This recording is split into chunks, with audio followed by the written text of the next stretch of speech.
Assalamualaikum warahmatullahi wabarakatuh. Jadi di sini kita akan membahas tentang sejarah Daulah Mughal. Adapun kelompok 3 beranggotakan 4 orang, yaitu Ahmad Mahathir, Ahmad Dhani, Nur Amelia, dan Saskia. Peta konsep materi. Yang pertama, sejarah lahirnya Daulah Mughal. Yang kedua, strategi kebijakan pemerintahan Daulah Mughal. Yang ketiga, kemajuan peradaban Islam masa Daulah Mughal. Yang keempat, kemunduran peradaban Islam pada masa Daulah Mughal. Sejarah Daulah Mughal. Daulah Mughal dirintis oleh Sahiruddin Muhammad Babur pada tahun 1526 sampai 1530 Masehi. Ia adalah salah satu cucu dari Timur Leng. Ayahnya adalah Umar Mirza, yaitu penguasa Farfagana. Kepemimpinan Babur sudah diwariskan oleh ayahnya pada saat Babur masih berusia 11 tahun. Ia punya ambisi kuat untuk menguasai Samarkand, yaitu kota terpenting di Asia Tengah pada saat itu. Dalam usaha pertamanya, ia mengalami kekalahan, tetapi karena mendapat amunisi tambahan dari Daulah Syafawi, akhirnya Samarkand bisa dikuasai pada tahun 1494 Masehi.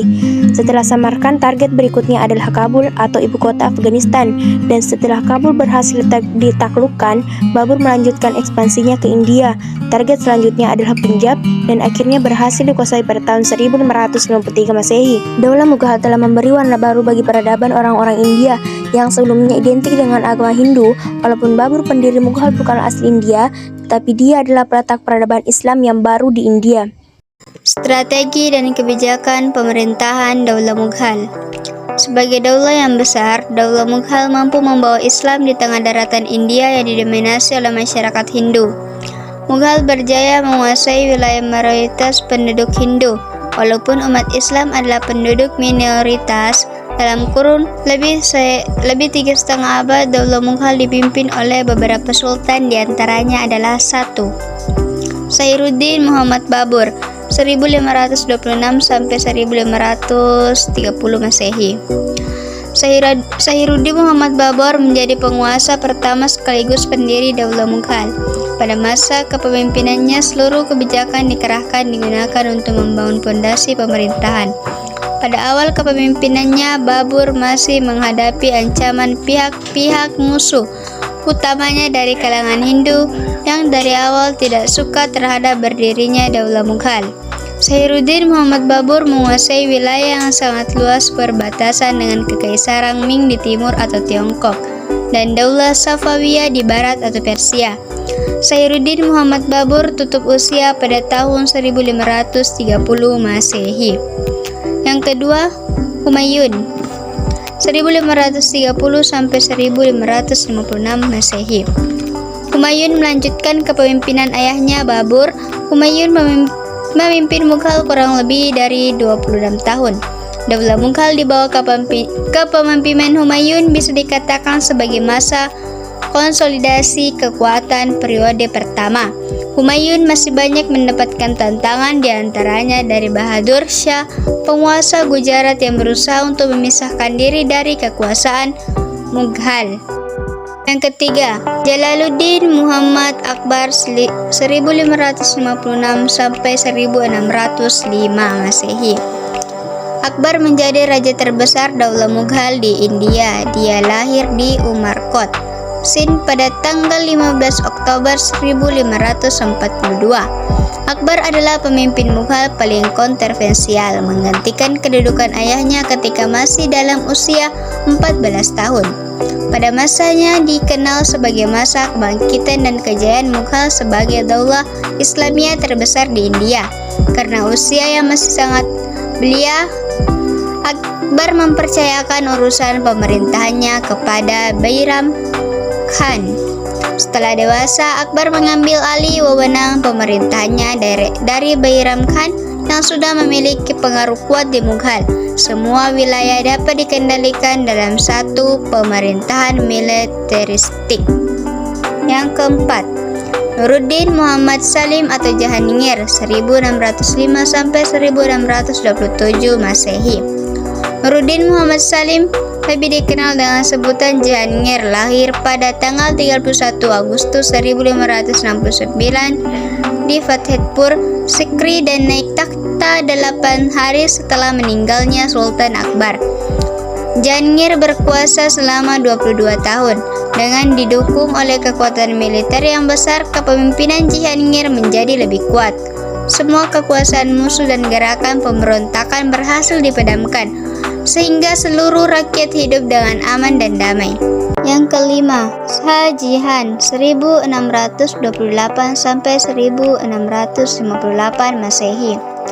Shah Jahan lahir 5 Januari 1592, merupakan raja kelima Daulah Mughal di India. Tak kala masih kanak-kanak ia bernama Khurram. Nama Shah Jahan dikenal di atas kemegahan bangunan-bangunan yang didirikan tak kala menjadi raja. Taj Mahal dan Masjid Jama adalah dua bangunan megah yang diwariskan kepada dunia.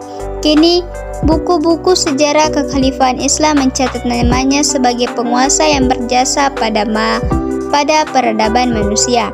Di masa kekuasaan Shah Jahan, Daulah Mughal mencapai puncak kejayaannya. Ia dikenal tegas dengan menindak pembesaran kerajaan yang tidak jujur. Nomor 6. Aurangzeb 1658 sampai 1707 Masehi. Aurangzeb 1658 sampai 1707 naik tahta dengan menghadapi tugas yang berat. Kedaulatan Mughal sebagai entitas Muslim India nyaris hancur akibat perang saudara. Maka pada masa pemerintahannya dikenal sebagai masa pengembalian kedaulatan umat Islam. Pada periode ini merupakan masa konsolidasi kedua kerajaan Mughal sebagai sebuah kerajaan dan sebagai negeri Islam. Aurangzeb berupaya melakukan sentralisasi kekuasaan dan mengendalikan lebih banyak urusan pemerintahan dari para pendahulunya. Pada masa pemerintahannya, Aurangzeb berhasil menaklukkan sebagian besar India Selatan, membuat Mughal mencapai wilayah terluasnya. Nomor 7. Bahadur 1707 sampai 1712 Masehi. Pada penggantian Aurangzeb merupakan penguasa yang lemah sehingga tidak mampu mengatasi kemerosotan politik dalam negeri. Para pemimpin sesudah Aurangzeb mengawali kemunduran dan kehancuran kerajaan Mughal. Bahadur Shah menggantikan kedudukan Aurangzeb. 5 tahun kemudian putra Bahadur Shah berebut kekuasaan. 8. Jahandar 1712 sampai 1713 Masehi. Nama lengkapnya adalah Mirza Muizzuddin Muhammad Khan. Pada masa pemerintahan Shah Alam, Daulah Mughal diserang oleh pasukan Afghanistan yang dipimpin oleh Ahmad Khan Durrani.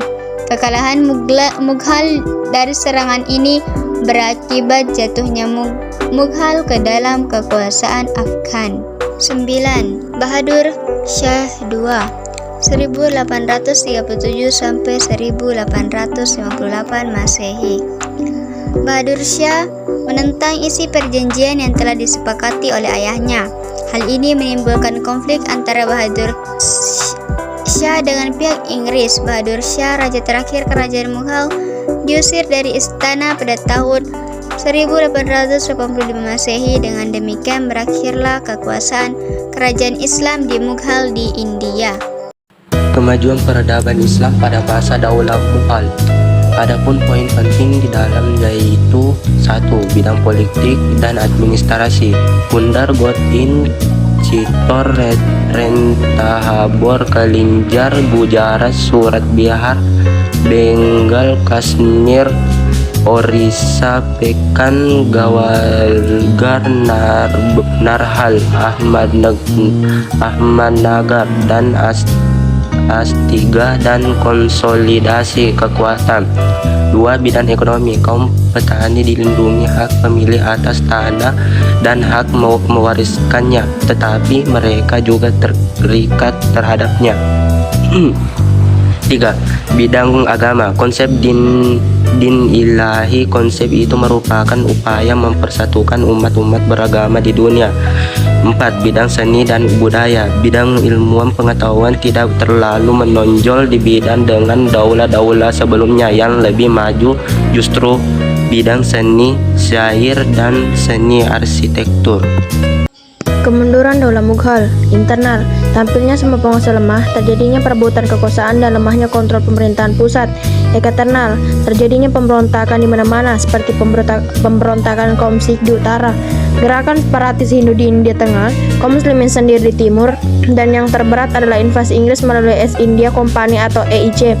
Dominasi Inggris diduga sebagai faktor pendorong kehancuran Mughal. Kemunduran Daulah Mughal. 1. Terjadinya stagnasi dalam pembinaan kekuatan militer. 2. Kemerosotan moral dan hidup mewah di lingkungan istana yang mengakibatkan pemborosan dalam keuangan. 3. Pendekatan yang dilakukan oleh orang Sikh terlalu kasar, terdapat toleransi beragama sehingga konflik antar umat beragama sangat sulit diatasi oleh sultan-sultan sesudahnya. 4. Semua generasi penerus Daulah Mughal pada periode terakhir adalah orang-orang yang lemah dalam kepemimpinan.